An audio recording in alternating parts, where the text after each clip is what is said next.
صاحب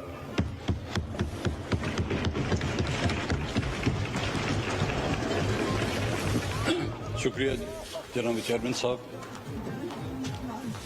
آج کی اس کامیابی کا سہرا میرے خیال میں اس ایوان میں بیٹھے ہوئے تمام اراکین، تمام اکابرین کے ساتھ ساتھ میرے خیال میں آج کی اس کامیابی کا سہرا ان پولیٹیکل ورکروں کے سر جاتا ہے جنہوں نے ہمیں کامیاب کر کے یہاں پر بھیجا. وہ سیاسی ورکر، میں اسد صاحب سے بات کر رہا تھا، میں نے بولا 12 گھنٹے یا تقریباً صبح 9 بجے سے ہم بیٹھے ہیں، وہ بڑے بے چین ہیں. اور اس بے چینی میں کبھی ہم ایک کرسی سے اٹھ کے دوسری کرسی پر بیٹھتے ہیں، لیکن وہ پولیٹیکل ورکر جو ہمیں منتخب کر کے یہاں تک لاتا ہے، الیکشن کمپین سے لے کر پولنگ تک اور پولنگ کے نتائج لے کر وہ ہمارے گھروں تک آتے ہیں، میرے خیال میں آج کی کامیابی کی مبارکت سب سے پہلے میں ان کو دینا چاہتا ہوں.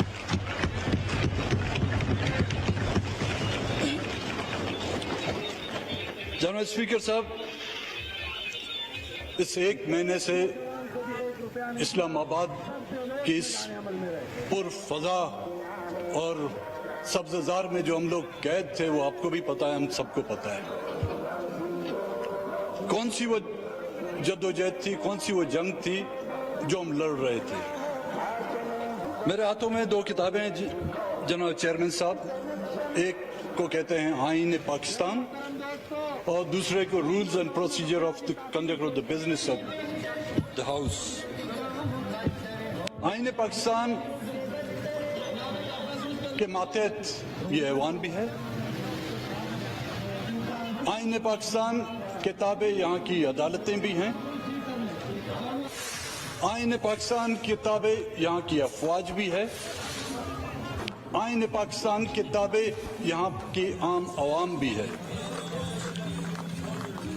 اور سب سے بڑی بات،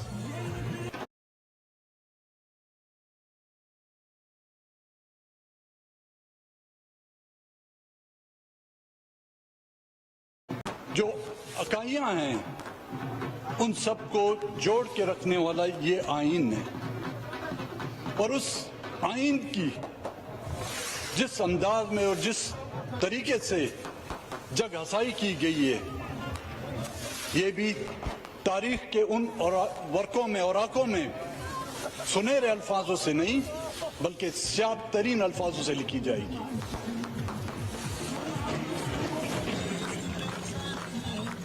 اس کی پاسداری کی ذمہ داری کیا صرف یہاں کے عام لوگوں پر ہے؟ یہاں پر بیٹھے ہوئے جس چیئر پر آج آپ بیٹھے ہوئے جناب اسپیکر چیئرمین صاحب، کسٹوڈین دی ہاؤس، اس کی ذمہ داری بنتی ہے.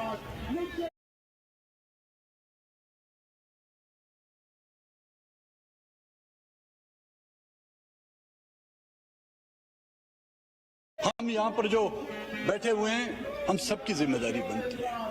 جب ہم خود اس آئین کو ایک کاغذ کا ٹکڑا سمجھتے ہوئے اس کو ردی کی ٹوکری کی نظر کریں گے تو پھر کون اس آئین کو مانے گا؟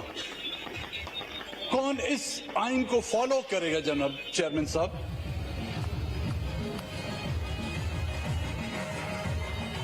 یہ جو ڈیلے ہو رہا تھا، مجھے تو لگ رہا تھا کہ ہم PI کی فلائٹ کے انتظار میں کب آ رہی ہے اور کب اناؤنس ہو رہا ہے.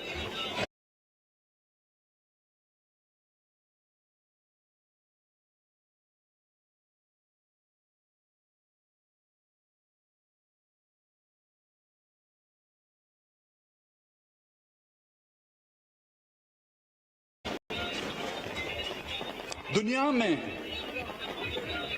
کبھی کوئی ٹرین لیٹ ہو جاتی ہے تو اس کا وزیر مستعفی ہو جاتا ہے. ٹرین کے حادثات میں وزراء استعفیٰ دیتے ہیں. یہاں پہ آئین ٹوٹتا ہے